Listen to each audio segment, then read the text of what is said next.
way down upon Chattooga River, far, far away. That's where my heart is yearning ever. That's where the brown trout play. I'm Jim Nixon, but I have a lot of other names too that my friends call me. We won't go into that. But where do I fish? I fish in every place that I can have an opportunity to fish. And the reason that I like to fish is that it takes me to places that are beautiful. I can find solitude, but in beautiful places, I'm not lonely. Fishing is really important. I fish in a lot of different places. I like to fish in small streams where you have to crawl and fish. I like to fish in big rivers where when you have your fly rod out there and there's a spot way out there that you can't reach and you really have to stretch to get to it, or wade out just a little further. So talking about fishing is important to me because of the friends that I've made over the years and the great memories that I have. But today's another day. The memories of yesterday are good. Let's make memories today. Let's go fishing somewhere. How many knows what are the two best times to fish? Do you have? When you got something to do. No, the two best times to fish is when it's raining and when it's not raining. That's the two best times to fish. But it's important to make new memories, to write songs about it, to write poetry about it, and to embrace it.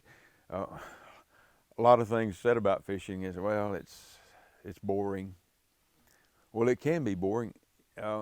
Life itself can be boring, but life itself can be so rewarding and important.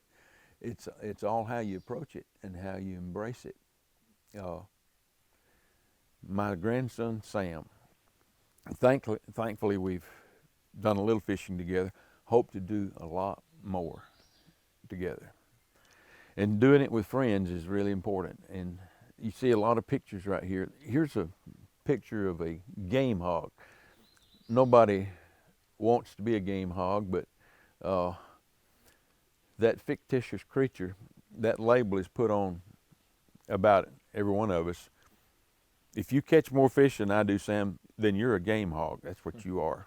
Most of the fishing that I do is fly fishing, catch and release, but I do like to eat trout. One of the game hogs' mottos is catch and keep, not catch and release.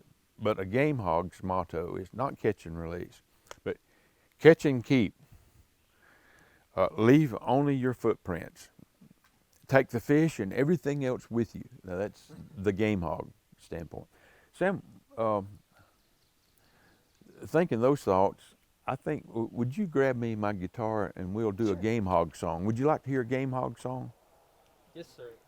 That'd be awesome. Well, I went to see Sam and he wasn't home. I went to see Sam, he wasn't home. He'd gone fishing with a telephone. Game hog, game hog. Did anybody understand that verse? Many years ago, the old phones that you would ring manually, people would get those things and go down and run two wires down in the river. Turn that thing and the electrical current would make the fish come to the top. So that's what I'm talking about. I said, hey there, Sam, how'd you get so dirty?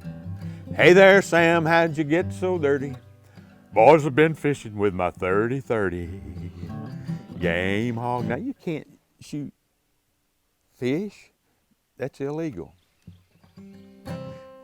Now old Sam Flaherty knows that it ain't right. Old Sam Flaherty knows that it ain't right to go to the river and use dynamite. Game hog, game hog. you're not supposed to use dynamite either. Well, ask old Sam to see his rig. Ask old Sam to see his rig. The son of a gun handed me a 5-prong gig. Game hog. Now, you don't gig fish, you gig frogs. But anyway, we'll give Sam a bit of a rest. I'll just end with this verse. There are dozens of verses, and you can make up your own verse. But here again, this is relating to fishing and the good times that you have with fishing. Old Sam's the biggest game hog I ever did see. Sam's the biggest game hog I ever did see. Ain't none bigger, unless it's me. Game hog, game hog. Yeah, way down upon Chattooga.